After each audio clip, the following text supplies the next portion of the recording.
Olá, gente, que prazer imenso.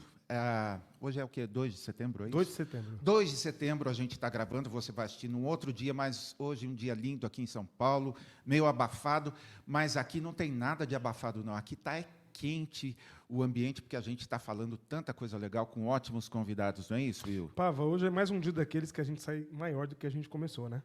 Porque é só boas conversas, bons papos. Mesmo porque só tem mulher aqui hoje, e aí então tem em casa, né? nós somos os coadjuvantes. Exatamente. Felizmente a gente coadjuvante ganha Oscar também, porque hoje aqui só tem mulherão aqui, e inclusive do ponto de vista literal. E a gente tem a alegria de ter hoje aqui conosco Leonora Aquila. Bem-vinda ao Sim Pode Crer. Olha isso, olha assim, aí. já chega no estilo. Já chegou com um leque na mão. Seja muito bem-vinda, querida. Muito Que obrigada. prazer.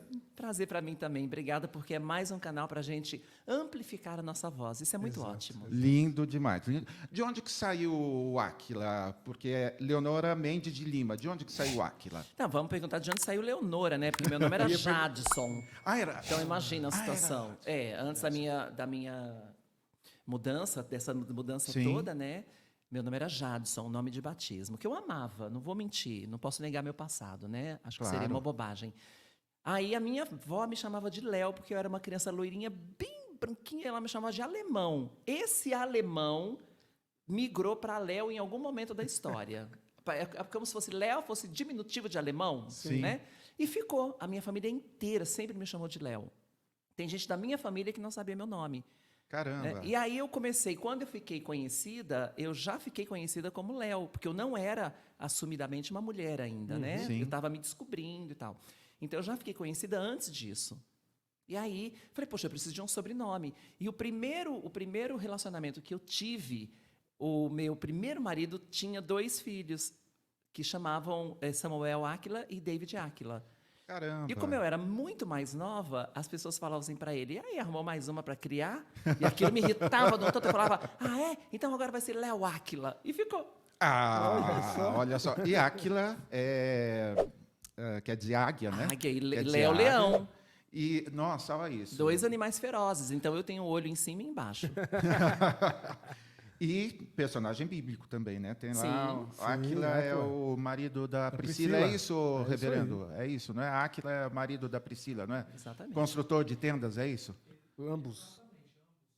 Ambos. Apóstolos. Então, eu li a Bíblia para entrevistar a nossa... Eu li um livro que chama Paulo e Estevão. E tem uma passagem nesse livro que fala de Áquila. É isso aí, deve estar no livro de Atos, não é isso? E Paulo esteve da CPD. Deixa eu te perguntar uma coisa. Por que você saiu do Léo e virou Leonora? Porque quando eu assumi, quando eu entendi essa mulher que eu era, eu tinha que ter um registro. Eu não ia colocar na minha certidão de nascimento Léo. Quem é Léo? O que é Léo? Léo é um apelido. Né? Eu falava, eu preciso de um nome de menina para contemplar tudo, né? Acho que o nome diz muito. E aí eu fui pesquisar nomes que tinham o Léo embutido ali. Então eu fiz uma lista com vários nomes. E aí depois eu escolhi os 5 que eu mais gostava e fui pesquisar o que esses nomes significavam. E aí quando eu vi que Leonora quer dizer Helena, que é o nome da minha mãe, que por si quer dizer iluminada, matou a charada. Iluminada, não, tinha que ser, né? Nossa, lindo demais, lindo demais. Eu vi um vídeo no seu perfil, você falando com Silvio Santos, e você cita que você participou do Show de Calouros. Show de Calouros 1992. Ali nasce a Léo Aquila, artista. Foi ali que nasceu. Minha primeira aparição em televisão, meu primeiro show. Eu nunca tinha me apresentado, não conhecia palcos, não tinha tido experiência ainda. Eu tinha 22 anos. E, Léo, 32 anos atrás, não façam essa conta aí, porque eu ia falar que ela participou com 12 anos de idade lá no Silvio Santos, mas não façam essa conta que ela fez aí agora. Daqui 4 dias eu faço 54. Olha só, uma avó, inclusive, né? Avó. A avó da Helena. Heloísa. Heloísa, quase. Como que foi essa história do Silvio Santos? Mas eu não estou preocupado assim com a apresentação em si, mas como que era a questão na época? Acho que ele chamava até de transformista, não era isso? Um dia eu estava em casa, domingo, estava eu, meu pai e minha mãe. E aí eu era bem novinha, e eu estava assim, saindo da adolescência, entrando na vida adulta, 18 anos. E aí eu assistindo aquilo que a gente assistia todo domingo à tarde, o show de calouros, para quem é da nossa época vai lembrar, passava domingo à tarde, 5, 6. E aí eu estava assistindo e eu vi, quando eu vi aquelas meninas se apresentavam, quando elas se apresentavam, eu falava, gente, acho que eu posso fazer bem isso. Eu acho que eu tenho talento para isso. Algo em mim me movia quando eu via aquilo. E aí eu falei para minha mãe, um dia eu vou me apresentar nesse lugar aí, nesse programa. Porque meu sonho era fazer televisão, sempre foi, desde criança. E aí minha mãe pegou, tadinha, na ignorância dela, falou assim, mas isso aí só vai quem é bicha. Você não é bicha, a cega, fazendo a cega. Eu falei, não mesmo, mas para mim isso é coisa de artista. Não é coisa de bicha, é coisa de artista. Aí minha mãe falou, não, isso aí só vão, olha lá para você ver. E aí, quando eu saí da casa dos meus pais, que foi quando eu me assumi, primeiro a gente se assumiu homossexual, porque a gente acha que é homossexual. Aí não foi uma coisa muito bem aceita em casa, Aí eu saí de casa. Com 18 anos eu saí de casa porque eu não aguentei o tranco. Né? Meu pai não aceitou muito bem, meu irmão ficou sem falar comigo, aí estava um ambiente insalubre. Falei, quer saber? Tchau. Peguei minha bolsinha, minhas roupinhas e, rua. Nunca mais voltei para casa. Mas a minha mãe sempre muito presente na minha vida. E aí eu arrumei esse primeiro marido, que eu te falei que tinha os filhos Áquila, fiquei com ele para ter onde ficar primeiro. Gostava muito dele na época, mas era mais para ter onde ficar, porque eu ia sair para morar na rua. Né? Eu não tinha para onde ir, eu queria sair de casa de qualquer jeito. Então hoje eu entendo essas pessoas que largam tudo e vão morar na rua. Essas pessoas que são LGBTs, menor de idade, que não aguentam ficar em casa, entendo perfeitamente. Porque era isso que eu queria fazer, para não ter que aguentar os abusos em casa.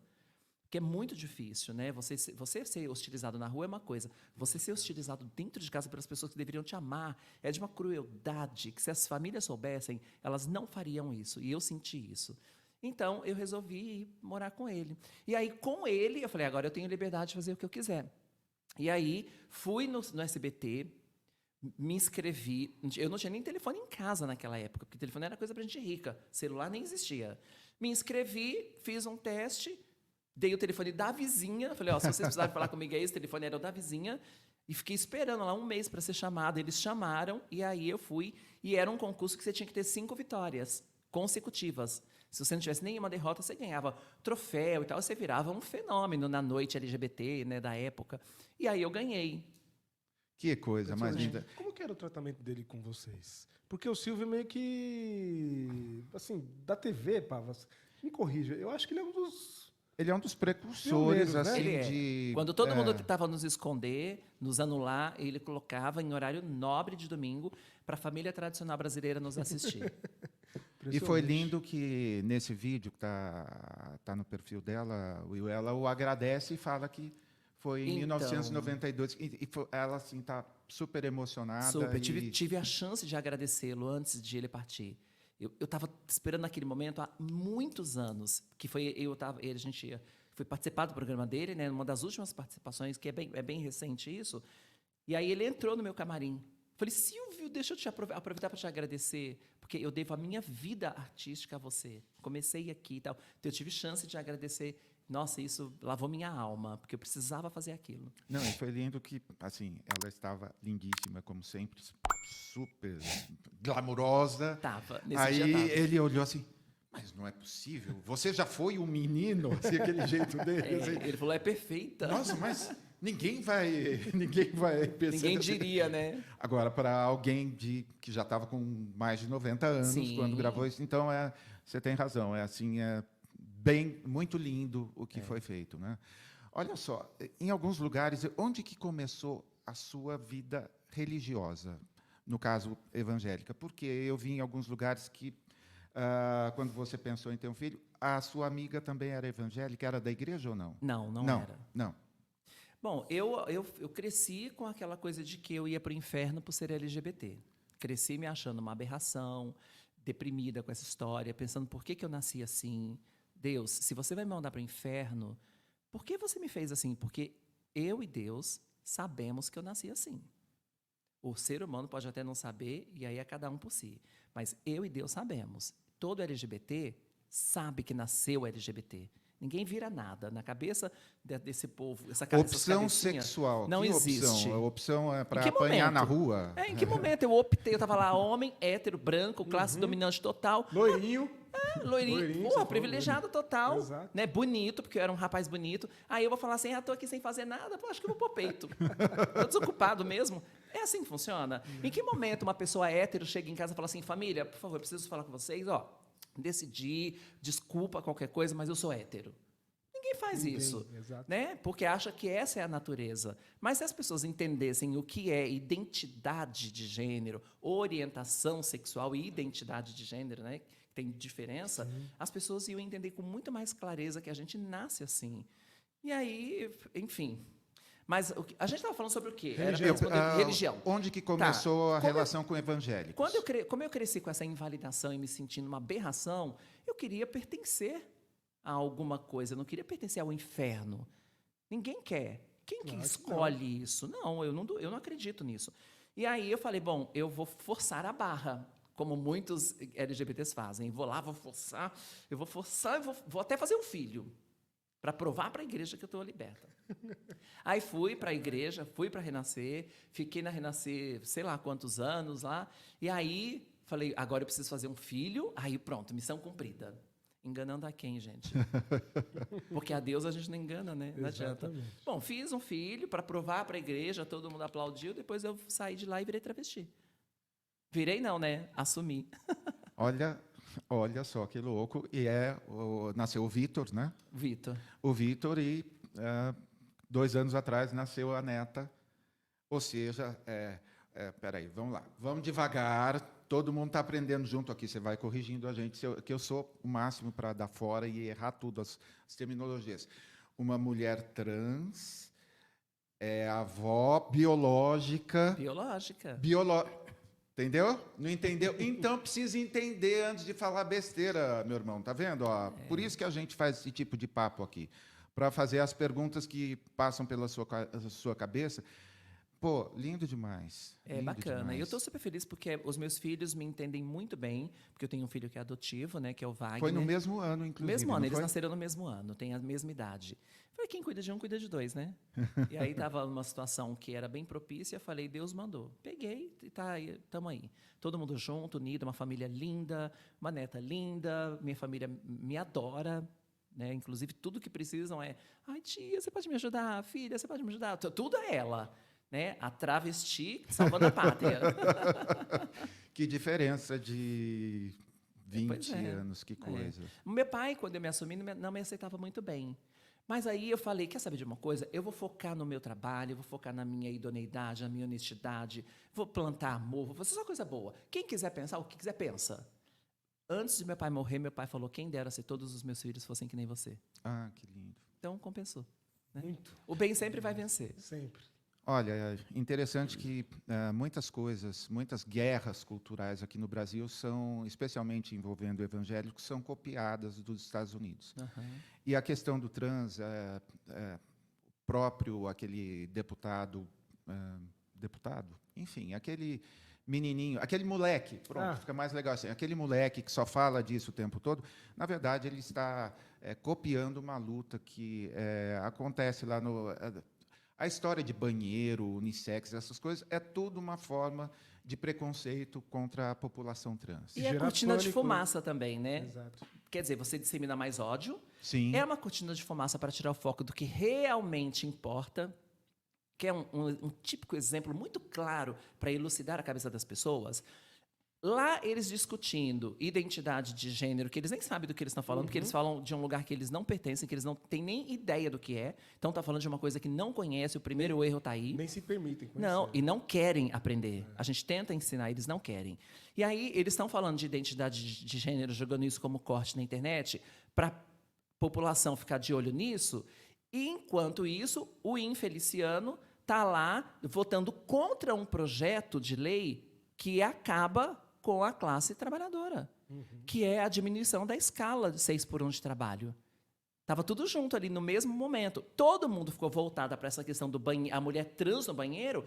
O próprio trabalhador, que deveria estar voltado para o Marco Feliciano, votando contra um projeto que é contra o trabalhador. Isso ninguém viu? O que importa mais se eu estou usando banheiro feminino ou não? Agora, esse negócio do banheiro é tão inconstitucional, porque, assim, Bom, estou falando do alto de uma pessoa que é formada em política. Do muito alto de uma pessoa, tá? Mais de 1,80 m. É. Agora, veja bem, para você apresentar um projeto de lei, não é só uma ideia brilhante que você teve. Você precisa ter dados, né? Você precisa basear aquilo de maneira consolidada para você convencer as pessoas. Pautado em que alguém quer proibir uma mulher trans de usar o banheiro feminino? Quais são os dados? Quais são os números? Porque a desculpa que eles usam é que o fato de deixar eu entrar no banheiro feminino legitima um possível estuprador a entrar no banheiro vestido de mulher para estuprar uma mulher. Tudo bem, mas quantos casos há? Quantas mulheres trans foram pegas estuprando mulheres cis, que são as mulheres que nascem fêmeas, no banheiro? Não tem um caso no Brasil inteiro. Então, pautado em que eles estão falando isso? Em achismo? Inconstitucional. Vamos por isso que não vai passar. aproveitar. Você pensou na mesma coisa que eu. Então, ela levantou, não Exato, tem a como gente tem que não cortar. tem como não cortar. Porque esse deputado citado há pouco deu uma entrevista dizendo que não se deve expor os pastores quando eles cometem falhas. É bem recente, foi o mês passado essa entrevista dele. E nunca antes nesse país a gente teve tantos casos de pastores estupradores e de pastores pedófilos. E tem também, além do Feliciano, tem um outro senhor Projeto que de teólogo? isso, que está nos Estados Unidos, alguma coisa assim, está, acho que aprendendo inglês, alguma coisa assim, que diz também que precisa combater porque ele não quer drag queens assediando os filhos dele. Então, eu desafio todas essas pessoas a mostrar um caso. Um caso só. Um caso de uma travesti, de uma drag, de alguém assediando por causa do banheiro feminino. Só que eu tive, infelizmente, mês passado, que criar um perfil no Instagram chamado Casos de Polícia Gospel, em que todos os dias, tem dias que são 5 casos de pastores, crianças de 5 anos, de 7 anos, de 9 anos, de 11 anos, de 15 anos, e eu não vejo, por exemplo, esses 2 deputados que a gente já citou aqui, citando um caso que seja. Ou seja, com essas crianças vítimas, a empatia é zero. Exatamente. Mas o celular para filmar, né, que teve isso lá em Sim. Belo Horizonte, né, o celular para é um homem que está no banheiro. Então, gente, esse tipo de papo aqui, isso não é assim para esclarecer algumas coisas, isso é profilático também para que as pessoas que estão nascendo, que estão crescendo agora, não participem dessa hipocrisia, dessa ignorância, dessa falsa religiosidade. E aí me ocorre uma coisa. Você falou do seu processo de descoberta. Transição? Como conservar, ou quando que você voltou à religião depois de ter passado por esse processo de você vai para o inferno, você cresceu em cima disso. Quando que você se aproximou de Deus novamente? Por quê? Porque muita gente não consegue juntar as duas coisas. O trauma é tão grande que, assim, de alguma forma, a pessoa não consegue falar em Deus, fazer uma oração, ter um mínimo de religiosidade. Aconteceu essa volta ou não teve nem a cisão? Eu encontrei Deus quando eu saí da igreja. Quando você saiu da igreja. Aí eu encontrei Deus de verdade. Porque aí é uma questão que você calcula, né? É uma coisa muito matemática. Na minha cabeça isso é muito claro, porque as contas não batiam para mim. Peraí, Deus já sabe como eu vou nascer antes de eu nascer. Deus já sabe como eu vou morrer antes de eu morrer. Então Ele sabe quem eu sou. Ele sabe como eu vou morrer, mas tenho livre-arbítrio. Ainda que eu mude de ideia 1 milhão de vezes, Ele sabe qual vai ser minha última decisão, minha última opção. Que livre-arbítrio é esse? Na minha cabeça, livre-arbítrio não existe. Porque Deus já sabe, antes de você nascer, qual vai ser sua última opção. Então, Ele já sabe, antes de você nascer, como você vai morrer. Então, Ele vai sentar lá e falar, vamos ver o que vai dar? Ai, estou aqui, aí fica pensando, Deus, assim, ai, o que será que ela vai fazer? Ele já sabe. Então, Ele já sabia que eu ia ser essa menina, Ele já sabia que eu ia ser uma boa pessoa, Ele já sabia que eu ia ser uma boa mãe, uma boa esposa, uma boa filha, uma boa avó, uma boa gestora pública. Ele já sabia de tudo. Qual é o prazer de, no final de tudo, esse Deus virar para mim e falar assim, você foi maravilhosa, você salvou vidas, você construiu hospital, você salvou pessoas, você educou toda uma sociedade, você salvou uma nação. Ah, mas como você é trans, então vou te mandar para o inferno. Que Deus é esse? Ele já sabia qual é a graça. Esse Deus, para mim, não existe. Aí eu falei, não, tem alguma coisa errada. Deus, ele me ama e ele não vai abrir mão de mim. Eu tenho um compromisso com Deus de ser uma pessoa incrível. Isso aqui, essa identidade, eu não consigo mudar, porque eu nasci assim. Se ele quiser mandar para o inferno, manda. Que eu vou fazer o quê? Como que é o seu relacionamento com o chamado povo de Deus, com os evangélicos? Você ainda é alvo de críticas ou você, enfim... Cristão no Brasil é perseguidor, não é perseguido. Então, eu sou, sim, alvo de muita crítica todos os dias nas minhas lives. Então, toda vez que eu sou atacado é cristão. Quer dizer, a gente que acha que é cristão, né? Porque Sim, cristão sim, não é claro. isso, a gente já sabe. Mas eu chamo isso de crente. Crente fazendo crentice. Esses me perseguem muito. Eu tenho altos embates com eles. Mas quem é cristão de verdade, não. Quem é cristão só me ama e deixa Deus tomar conta. Interessante que ela vai lá e responde, tá? Não é assim... Não. Assim, quando dá, assim, eu vejo lá a resposta Eu e assim, respondo. tipo, como que é aí? Toca, né? Eu respondo. Acho o máximo mesmo. Eu respondo à altura e falo, ó, vamos marcar pessoalmente. Se a gente tiver que dar um na cara do outro, já dá. Porque eu sou dessas. Olha o tamanho da unha, ó. Então, vamos marcar pessoalmente. Não fica falando corajoso de internet, não. Vem falar na minha cara. Eu adoro confrontar a gente pessoalmente. Vem falar na minha cara. Isso ninguém vem, porque a internet está protegido ali, você fala o que você pensa, né? Mas na minha cara, todo mundo sorrindo. Olha só. Eu não guardo mágoas, guardo nomes. Conhece alguém que escreveu isso? Conheço, essa frase é minha. Marque aqui a artista que poderia nos ajudar. Como que é, hoje, você está em campanha novamente, como que é a classe artística em relação à sua campanha ou em relação... Sabe por quê, Léo? Às vezes, eu converso isso bastante com o pastor Felipe, às vezes a gente tem a impressão que, mesmo evangélicos ou artistas ou algumas pessoas já famosas, assim, parece que hoje dá status você ter uma travesti por perto, você ter um gay. Não é o cara mais que fala assim, o meu cabeleireiro até é gay. Não é isso. É assim... Não, isso quem fala é a Aline Barros. Isso, então, tirar foto mesmo. Como que é hoje esse relacionamento da classe artística? Eu acho que eles poderiam participar mais. Mais. Porque, assim, o que a gente fica irritado, que a gente chama de pink money, são essas divas que têm a comunidade LGBT, que impulsiona a carreira delas, que elas são grandes defensoras da comunidade LGBT, mas quando chega na época de política, que a gente precisa de LGBT eleito, todo mundo se abstém. Todo mundo fala assim, não, eu adoro, mas eu não posso me envolver. Minha empresa não permite, minha gravadora não permite, a emissora não permite. Tudo desculpa esfarrapada. Porque eu já fui contratada de várias redes de televisão, eu sei muito bem como é que funciona. As pessoas não querem se envolver. Eu tenho falado com vários artistas, porque eu aprendi, mesmo sabendo da resposta, eu aprendi a cobrar da pessoa um posicionamento. Porque se ela te der um não...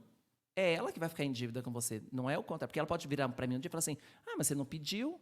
Então, eu peço para todo mundo, porque eu acho que essas pessoas que têm a comunidade LGBT como aliada têm que ajudar a gente nas eleições. Não estou falando a mim, pode ser qualquer uma. Escolhe uma das candidatas e ajuda a eleger aquela pessoa. A gente não tem uma bancada. E nós estamos correndo o risco de, nessa eleição, sermos reduzidos a nada, colocando a nossa vida em risco em cada esquina. E isso não te abala? Né, Ivete Sangalo, Xuxa e todo mundo, cadê? A gente precisa dessas vozes agora. Ou é só na hora de comprar um ingresso para aplaudir? A gente precisa disso. Todas elas precisavam se envolver, né, Anitta? Cadê? Uma Anitta, com um post, ela pode eleger uma de nós. A gente precisa muito disso. Eu estou desesperada, porque a comunidade LGBT está correndo o maior risco da história do nosso país. E nem a própria comunidade talvez tenha se dado conta disso. Nós podemos ser reduzidos a pó nessa eleição. E é isso que eles querem, política higienista, né? De limpar mesmo, de tirar a gente de cena. E estão prestes a conseguir. E quando a gente falou de um grupo combatente, a Frente Parlamentar Evangélica são, acho que, me parece que perto de 200 parlamentares. Olha o tamanho da bancada. Parlamentares não, parlamentares. Então, se na contrapartida... Mas parece que tem... você falou Pink Money, mas parece que entre os gays também tem bastante guerrinha, não tem? De vaidade ou assim, melhorando, tentando amplificar o raciocínio. Assim, eu não vejo alguma coisa... falando de bolsonaristas. Os bolsonaristas têm 50 tons de cinza, Mas na hora de falar sobre o líder, todos eles estão juntos. Sim. A impressão, às vezes, que eu tenho no segmento, até tipo, vai ter uma parada LGBT. Tem 2 segmentos brigando, tem 3 segmentos brigando, assim, em um único evento. Na política também, você acabou de falar, escolhe uma candidata que não seja necessariamente eu, mas de ter, vamos dizer, um mínimo de união. A gente está falando do país com menor expectativa de vida. Postei, você gosta desses posts que eu faço, do Pornhub, segundo país que mais acessa pornografia transexual, e, ao mesmo tempo, é o que mais mata, e não só mata, mas com requinte de crueldade, que é quase que uma forma de infligir um sofrimento. Isso não toca o seu coração? Você, evangélico, que está assistindo a gente, isso não tem... Isso aqui é uma super exceção. É 34 anos, não é a expectativa 35. de vida? 35 anos. Uma super exceção, porque ela está com 37, então ela já passou. Como que é essa... Existe união, eu estou equivocado, assim, dos gays para fazer as coisas ou não? Não, nós ainda temos algumas bolhas dentro da própria bolha, né? A gente Bolha se separa, dentro da bolha. Infelizmente. Mas você sabe que eu não sei se é um problema da comunidade. Em 1800, um político francês escreveu um livro, um pensador político, né? Em 1800, que ele dizia assim: não se iludam, o código não vota no código. Então, talvez não seja uma questão da comunidade. Eu acho que preto não vota em preto. Acho que mulher tem alguma coisa com mulher. LGBT com LGBT. Talvez ali esteja uma pequena explicação, e aí Freud podia nos ajudar, né, se ele estivesse entre nós. Então, eu acho que talvez não seja uma coisa da comunidade, seja do ser humano. Você citou que alguns não ajudaram. Tem algum artista que está apoiando ou que recentemente fez algum tipo de ação que você quer destacar? Aproveita. Quero. A gente não fala só mal aqui, tá? Eu quero agradecer a Adriane 10% a gente faz. Quero agradecer a Adriane Galisteu, que é uma pessoa que se predispôs a fazer um vídeo para ajudar a pedir voto, sim. Que lindo. Carmo Dalla Vecchia, outra pessoa muito predisposta a estar com a gente.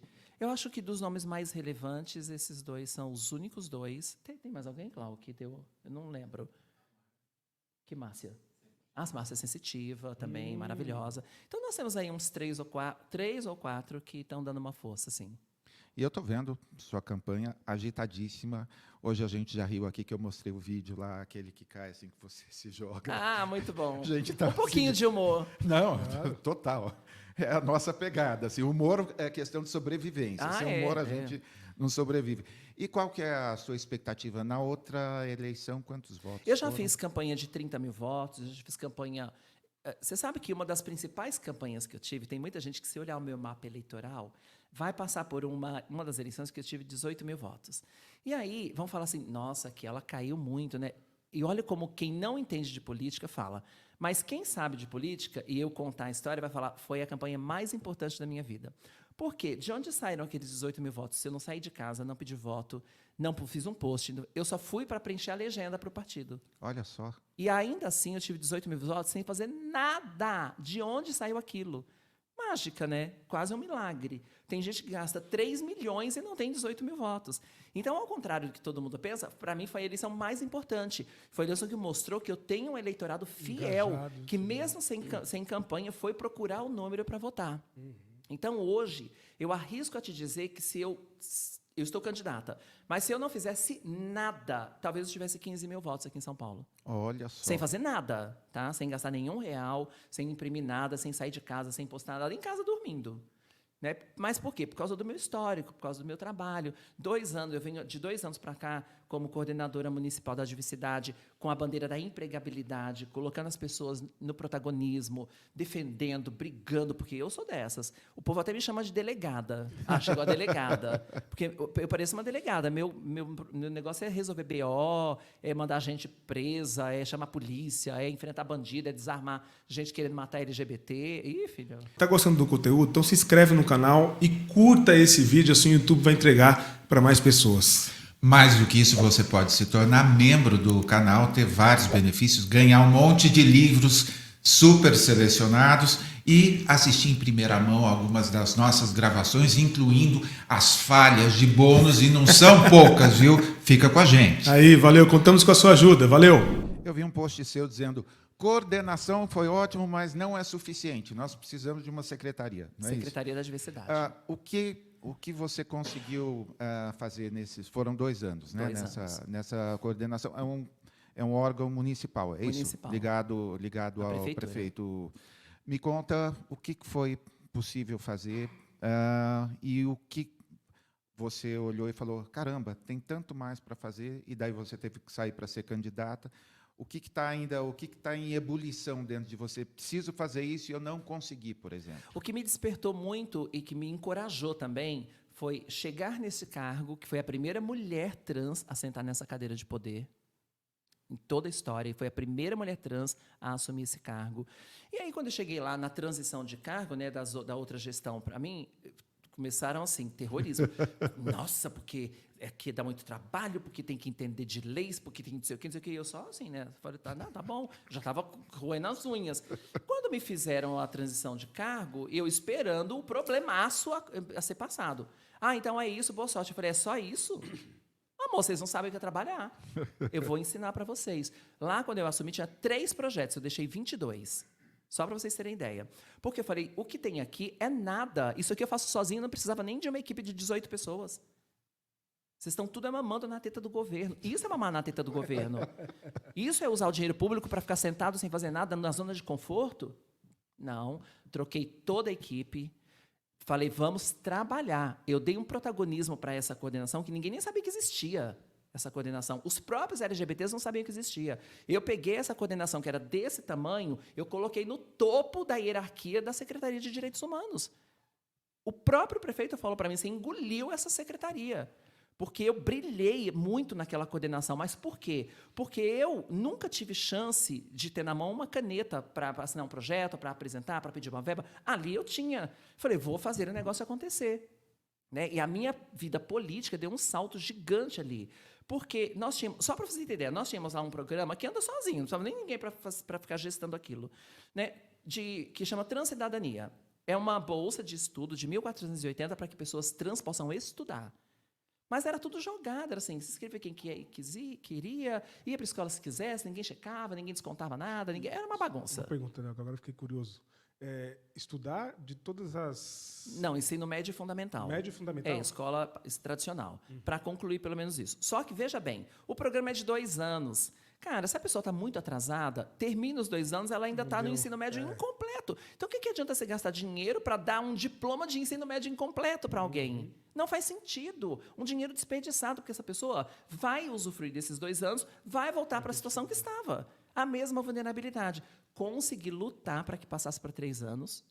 As pessoas que precisam, não é para todo mundo, é matemático. Me diga em que série você parou, em que nível você parou, que eu te digo se você precisa de 2 ou 3 anos e ponto final. Assim, eu te entrego um certificado de concluído, né, de conclusão de curso. Paralelo a isso, a gente vai capacitando você de acordo com a sua vocação. Tem gente que tem vocação para TI, tem gente que tem vocação para beleza, para moda, a gente vai vendo. Porque também não adianta enfiar um emprego goela abaixo de uma pessoa que já é vulnerável, ela não vai ficar. E aí eu consegui passar para 3 anos. Só que mesmo assim, mesmo com 3 anos, a conta não bate. Essas pessoas são tão vulneráveis que você tem que pegar pela mão e levar até a porta da empresa. E, se possível, acompanhar uma semana, para que ela fixe ali. Então, o que eu comecei a fazer? Eu comecei a mapear todas as pessoas trans, normalmente meninas, 90%, meninas trans que estavam lá em situação de prostituição, de total vulnerabilidade, às vezes morando na rua. Então, a gente acompanha esse período todo que ela está estudando. Quando ela termina, quando eu vejo que falta, assim, tipo, 2, 3 meses para ela terminar o programa o Transcidadania, eu já mapeei, já sei quem são, e já começo a fazer acordo com empresas. E é bater de porta em porta de empresa, tá? Não tem fórmula mágica, não. Não é porque é o cargo. É a LEUAC lá fazendo isso. Muitas vezes até fora do horário de trabalho. Batendo de porta em porta, conversando com gestores, indo nas empresas, visitando, explicando a necessidade dessa inclusão. Você não pode falar de ESG e ESG sem inclusão, sem diversidade. Não dá. Então, as empresas, entendendo isso, começaram a abrir portas. Era 20 vagas ali, era 30 vagas ali. Nessa brincadeira, eu empreguei mais de 6.000 pessoas. 6.000? Sim, LGBT trans. Caramba. Eu falo LGBT trans porque os mutirões de empregabilidade que eu fiz, e alguns tinham 800 vagas, era para toda a comunidade, mas a prioridade era das mulheres trans. Por isso que eu chamo de LGBT trans. E aí a gente conseguiu, com essa brincadeira, eu virei a gestora da empregabilidade. Inclusive premiada como a gestora mais competente do país, dia 8 de agosto, pelo Ministério dos Direitos Humanos de Brasília. Eles fizeram um levantamento nacional e eu ganhei em primeiro lugar, por causa do mutirão de 8 empregabilidade. de agosto de 2024? É, agora, bem recente. E eu voltei com o prêmio de medalha de ouro. Ei, maravilha. Medalha de ouro para Nessa São época de Paulo. medalhas aí, hein? Pois é. Tem um censo, ou alguma, um censo não, né? Talvez até no censo. Quantas pessoas tem trans em São Paulo? Tem uma informação, uma ideia, alguma coisa? No Brasil, falam em 3 milhões. No Né? Brasil. Em São Paulo, a gente não tem esse levantamento ainda. Porque quando você citou o número aí, é um número super... Expressivo. Muito expressivo. Não só expressivo, e por menor que ele seja, nunca nem houve esse olhar de empregabilidade para LGBT trans. É a primeira vez. Excelente. Deixa eu entrar nesse ponto. Você, como secretária que lidou, que viu tudo isso que você viu, explica para as pessoas que têm dificuldade de entender por que a travesti vai se socorrer da vida da prostituição para sobreviver. Porque as pessoas acham que é banal. Sabe, deu vontade e está lá simplesmente para banalizar a coisa. E não é bem assim. Também falta oportunidade, né? Falta muita oportunidade. Essa é a primeira vez na história, eu espero que um dia daqui 50, 100 anos lembrem de mim, que alguém da comunidade LGBT pegou a bandeira da empregabilidade e ergueu. Nunca houve isso. Nunca. As pessoas não entenderam até agora que política pública de verdade é emprego. Silvio Santos dizia assim, me dê uma esmola e eu como hoje, me dê um emprego e eu como todo dia. Simples assim. O que as pessoas não entenderam? Então, eu comecei a confrontar essas empresas grandes. Falava, e aí, vocês vão aparecer só em junho? A gente é LGBT de janeiro a janeiro. Precisamos de vagas. E eu tenho um pequeno poder na mídia. Se a empresa não nos atender, eu vou para cima. Eu vou acabar com essa empresa? Eu vou acabar com essa empresa, da maneira que eu conseguir. E coloco a comunidade e começou a dar muito certo isso. Falava, você não vai me atender? Eu vou para a internet. Você viu, tive que ameaçar. Mas muitas empresas não só atenderam, como hoje me agradecem. Eu tenho grandes parceiros, e não são empresas pequenas, não. São empresas nacionais, tanto é que o nosso mutirão está migrando para outras cidades agora, e que eu vou estar à frente desse trabalho com várias empresas. Tenho até recebido propostas para sair da política para trabalhar nessa área dentro das empresas com salários altíssimos. Não estou aceitando porque eu acho que política para mim é uma missão e eu tenho que estar nesse lugar. Eu tenho muito medo de a gente não ter essa representatividade. Bom, como política pública de verdade para mim é empregabilidade, essa é a minha bandeira principal. É colocar as pessoas trabalhando. Por quê? As mulheres trans vão para a prostituição, 80% trabalham em prostituição, por falta de oportunidade mesmo. Perfeito. Olha só, no dia 2 de agosto, Pedro Henrique, de 14 anos, colocou um ponto final na vida. Um assessor do Colégio Bandeirantes disse em uma reunião que aconteceu logo depois que a escola não é clínica de psicologia. O assessor do Colégio Bandeirantes. Como que você avalia a tratativa não só do Bandeirantes, mas nas escolas dessa questão que é tão grave? A gente está iniciando Setembro Amarelo, e com uma história que olhar a cronologia do suicídio dele já foi muito doloroso, mas a hora que eu vi o posicionamento do colégio dizendo que o que eles estavam pensando em fazer é cancelar o convênio com a ONG para não continuar dando bolsas, porque ele era negro, periferia, então que... Como que como que as escolas podem lidar com isso? Porque não é um problema exclusivo do Bandeirantes, que é de um nível alto, isso daí acontece em todos os lugares. Eu tenho dado várias palestras, eu tenho uma palestra que chama Além do Arco-Íris, onde eu consigo, de fato, sensibilizar quem assiste. É uma palestra de muito impacto, não tem quem não saia dessa palestra assim, chocado, chorando e agradecendo. Porque ela mostra a realidade. Quem se permite, sai dessa palestra outra pessoa. E eu tenho aplicado essa palestra há 2 anos e meio, mais ou menos. E eu tenho feito isso em muitas escolas.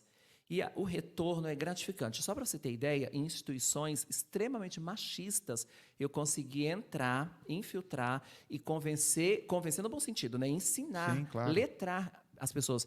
Haja visto a Guarda GCM de São Paulo.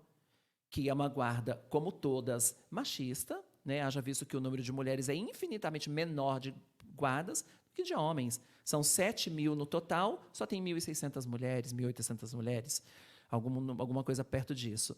E eu consegui fazer um letramento para a Guarda Civil, já comecei para a Polícia Militar, e é impressionante a reação deles, como eles aplaudem de pé, e assim, falando, poxa, agradecendo, para saber lidar com as pessoas.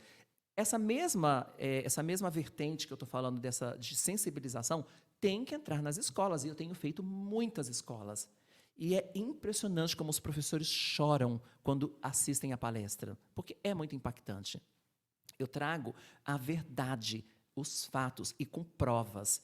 Então, qual é o grande problema de todos os colégios? É não entender que a gente precisa ter uma educação que se volte para essa parte humana da história de que criança LGBT existe. Mas aí, quando a gente fala de criança trans, por exemplo, nós somos esmagados pela comunidade, pela sociedade como um todo. Por quê? O que os conservadores da política fazem? Eles tentam colocar na cabeça da sociedade que nós vamos na casa de alguém, pegamos uma criança, levamos para uma sala, fazemos um ritual. Gente, criança trans nasce trans. Eu fui essa criança. Eu, com 5 anos de idade, para fazer 6, eu falei para minha mãe, eu sou uma menina. Ninguém nunca acreditou. E essa invalidação poderia ter feito que eu tirasse a minha vida depois, como tantos tiram.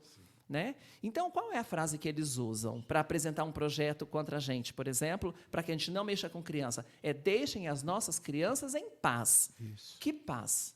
Aonde que criança LGBT tem paz? Paz nenhuma. Né? Em qual escola criança LGBT tem paz, já que a gente está falando de colégio? Não existe, mas por quê? Porque não há uma educação que ensine as pessoas a se respeitarem. Por isso que eu proponho a inteligência emocional como disciplina obrigatória nas escolas. Porque senão a gente não vai avançar. E essa sensibilização, essa disciplina, tem que começar pelos professores. Eu tenho um projeto para a educação, porque se você for procurar pega qualquer problema da sociedade, violência, furto, assassinato, qualquer coisa, procura o embrião do problema, está na educação. Qualquer problema está na educação. Eduque e você não vai precisar de prisão. Não vai precisar de cadeia. Eduque de verdade. Só que a gente não pode falar de educação pensando no aluno, porque o embrião do problema ainda não é o aluno, é o professor. A gente tem que falar de educação falando primeiro do professor. Quanto ganha um professor? Menos que um vereador? Inadmissível. Inadmissível. Primeiro que vereador não devia nem ter salário. Sou contra. E vou apresentar um projeto para que vereador não tenha salário. Quem faz política está trabalhando por amor ao próximo. Isso tem que ser uma missão, isso tem que ser uma caridade. Vai ter o seu trabalho, vai ter a sua independência financeira. Paralelo a isso, você é vereador e vai cuidar das pessoas. Não, mas está todo mundo de olho no dinheiro público. Por que eu não fui antes? Porque eu estava esperando a minha estabilidade financeira, eu amadurecer, eu não precisar disso. Hoje eu tenho independência. Se eu quiser parar, sentar e viver em Paris, eu posso. Mas eu tenho uma missão. Dá para ser feliz sozinha? E a minha comunidade? E as outras mulheres trans? Quem vai olhar para elas? Não há quem. É aquilo que a nossa avó falava, que é bem feito, vai lá e faz. Então, você falou de escolas. Alguma igreja já chamou você para fazer essa palestra? Algum pastor já te chamou para você explicar essa questão? Ainda não.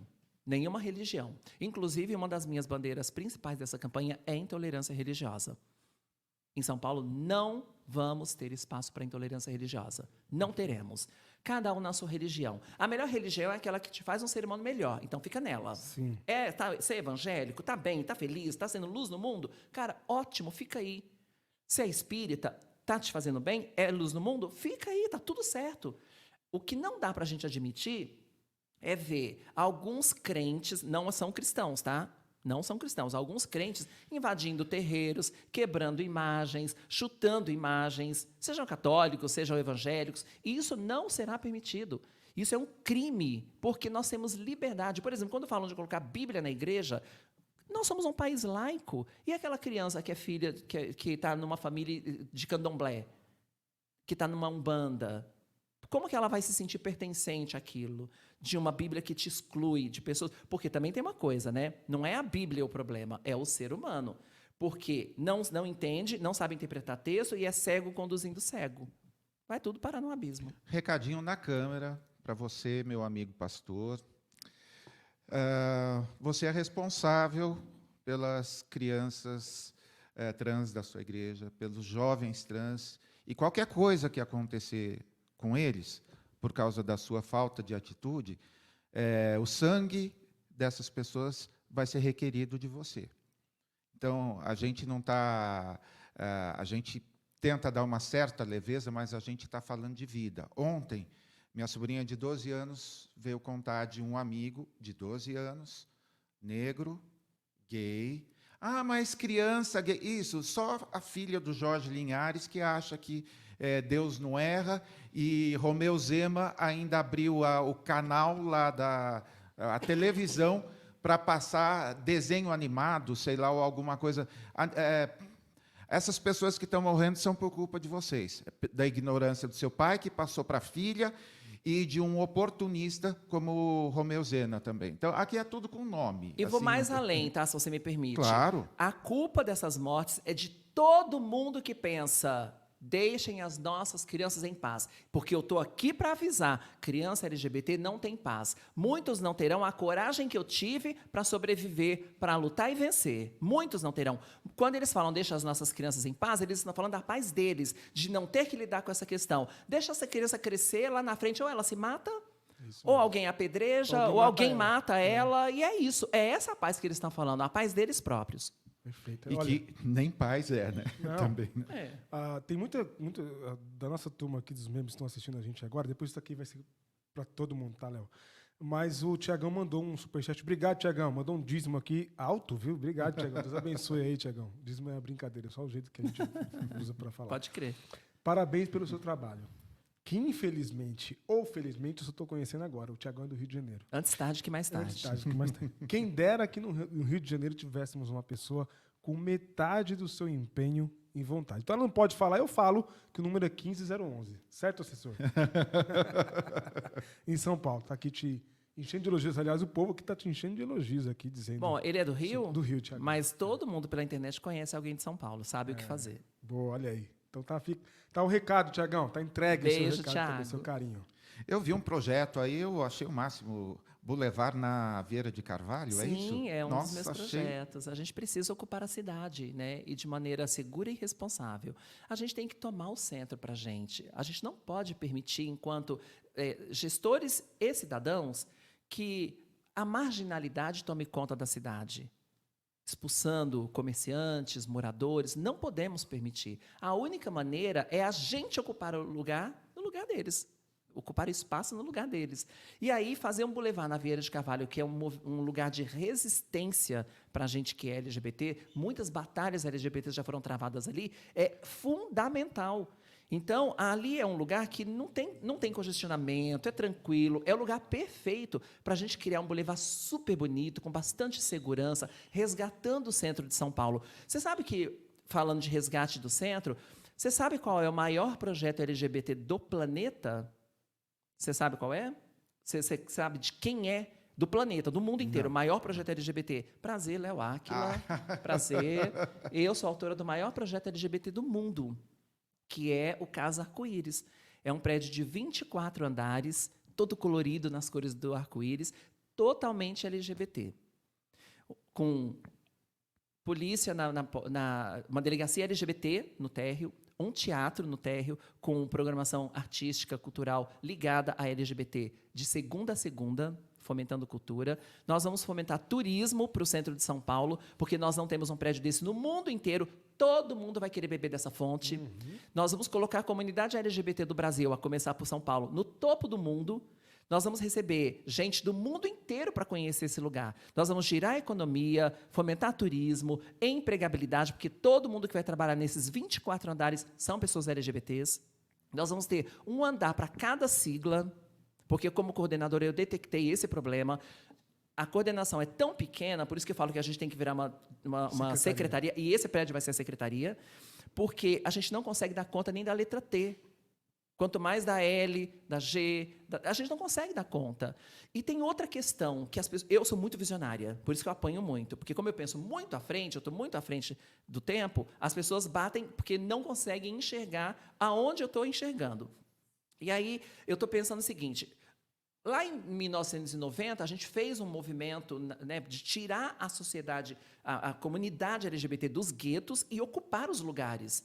Eu fui uma pessoa precursora desse movimento. Em 1990, eu aluguei o Palace, a 95, eu já nem lembro mais. Aluguei o Palace, que era uma antiga casa de show em São Paulo, vendi um apartamento em Moema para fazer um grande show lá. Para quê? Para tirar a arte drag queen dos guetos. Por que a gente não poderia estar nos grandes teatros? Aluguei o Palace, que é como se fosse um Tom Brasil, uma casa muito grande. Era uma das principais casas da época. Vários shows. Só se apresentava Roberto Carlos, Gal Costa, só gente muito grande. Falava, não, a gente tem que ser grande também. Vendi um apartamento, que era a única coisa que eu tinha, para fazer um show e tirar a comunidade do gueto e ocupar os lugares. Esse movimento deu muito certo. Hoje nós estamos em todos os lugares, mas tem uma nascente, tem uma raiz. Onde foi plantado isso? Lá em 1990, quando eu fiz isso, lá no Palace. Então, se hoje todos nós estamos em todos os lugares, tem o meu dedinho ali, tem a minha participação ali. E aí a gente conseguiu. Só que o que aconteceu? Olha como eu já detectei outro problema. Nós nos espalhamos, graças a Deus. Estamos em todos os lugares. Mas nos espalhamos tanto que a gente não tem mais coesão. A gente não consegue mais dialogar de tão espalhados que nós estamos. Onde a gente tem que se juntar agora? A gente precisa ter um espaço para chamar de nosso também. Casa Arco-Íris. Imagina, lá vai ter restaurante escola. E esse restaurante é chiquérrimo, assim, um cara de cabaré, igual um que eu vi nos Estados Unidos, em Nova York, chama Lips. Que todos os garçons são drag queens. Aí, no meio do jantar, do nada, tem um show. Então, para quê? Para atrair pessoas, né? É um prédio de economia mista. Tem muitas empresas que eu já conversei que já fecharam parceria, que já estão interessadas. É autossustentável. Mas tem outra questão, falando de visionário ainda. Eu quero atrair para a gente o gay, o LGBT, classe alta, que não precisa de assistencialismo, que não precisa de cesta básica, de transcidadania, mas ele vai gastar esse dinheiro aonde? Vem gastar com a gente. Né? O gay de cima ajuda o gay de baixo, a lésbica de cima ajuda a lésbica de baixo, né? O LGBT ajuda o LGBT. E aí a gente consegue crescer muito, a gente quase corta o cordão umbilical das necessidades que a gente tem. Vamos cortar existe um raciocínio assim comum ligando a extrema esquerda à defesa de questões LGBT. Vamos só falar um pouquinho disso, bagunçar um pouquinho a cabeça de quem gosta de colocar assim em caixinhas as coisas. Porque você foi coordenadora na gestão Ricardo Nunes. Sim. E boa parte da política LGBT nos últimos anos aconteceu via João Dória, via Mário Covas, ou seja, várias iniciativas que, óbvio, ainda não conseguiram abranger tudo o que precisa ser feito, mas aconteceram com governos de diferentes partidos. Sim. Então, a gente está falando com alguém que atuou como coordenadora. Não é Ricardo Nunes não é extrema esquerda. Conseguem entender isso?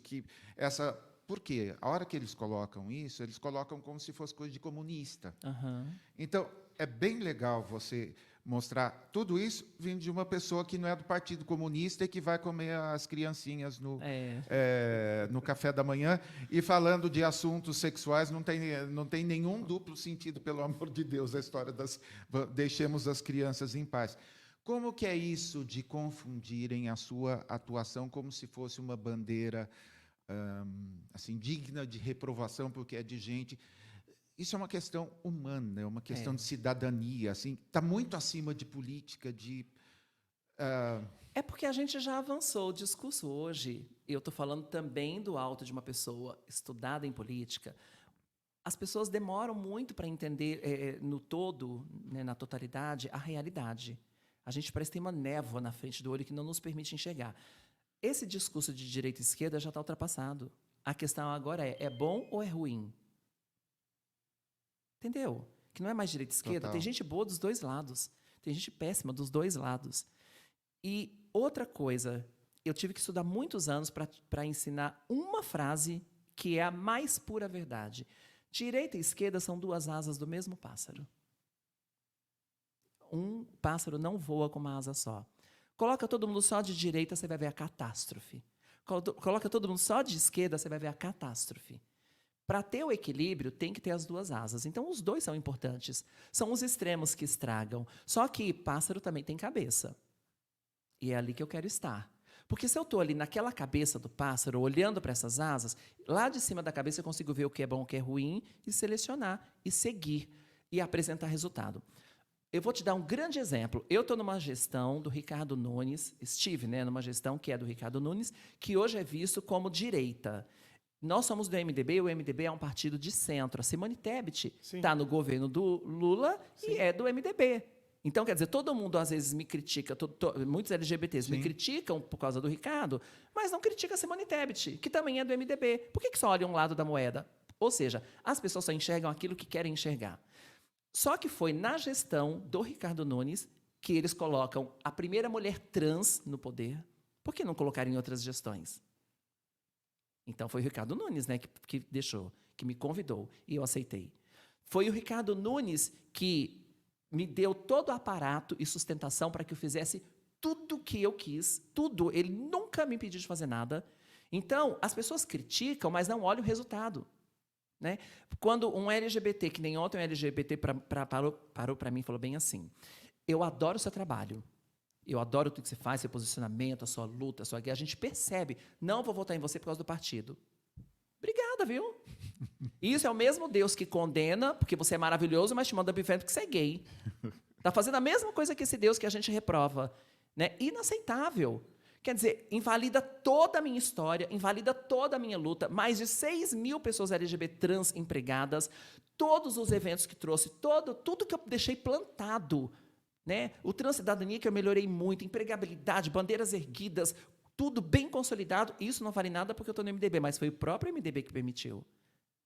Então, é muita injustiça. É por isso que eu falo que a gente está à frente do tempo. A gente não tem mais que ficar só ligado em direita e esquerda. A gente tem que pensar, essa pessoa é boa ou essa pessoa é ruim? É isso.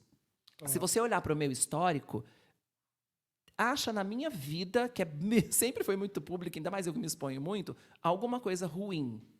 Eu sou um monstro a ser combatido? Não sou. Então, eu sou uma pessoa boa. Então, é nisso que você tem que se apegar. Primeiro, você não pode me condenar sem eu ter mostrado o trabalho. Me dá uma chance, depois você fala. É isso. A Sandra Arruda, que é do interior de São Paulo. Sandra, fica aí o nome, então, para quando ela sair como deputada estadual. Ou federal. Ou federal. Aí, meu alvo é Brasília. Conhecendo o Léo agora, vou rever depois. Abraços. Obrigado, Sandra, pela contribuição. Um monte de comentários aqui da turma, mas eu achei um legal aqui, Pavão. Dizendo que uma deputada de São Paulo, do PP, deveria estar assistindo a nossa live, nosso podcast com a Léo. Está convidada a deputada, inclusive, para participar. Sim, né, com o maior prazer. A única coisa é que, às vezes, eu me empolgo aqui, fico nervoso, já devo estar com uma mancha roxa aqui de tão forte. Porque, sabe o que é gostoso? É ver alguém com sangue nos olhos, assim, sabe? Com alguém que pulsa. Acho que se eu não postei, vai entrar mais tarde no Instagram dizendo que o pior frio é o morno. A gente tem que ser intenso naquilo que a gente faz.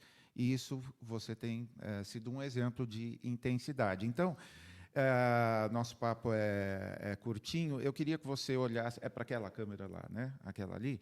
Eu tenho uma amiga que é candidata em São Paulo, que você conhece bem.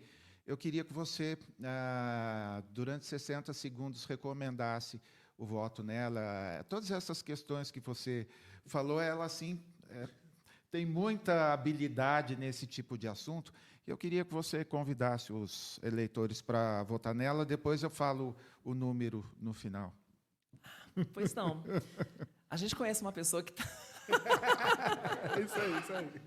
Começa com L. Isso. Gente, agora falando sério, eu tenho um pedido para fazer de todo o meu coração. Eu tatuei aqui no meu braço uma frase que está escrito assim, decidi amar você.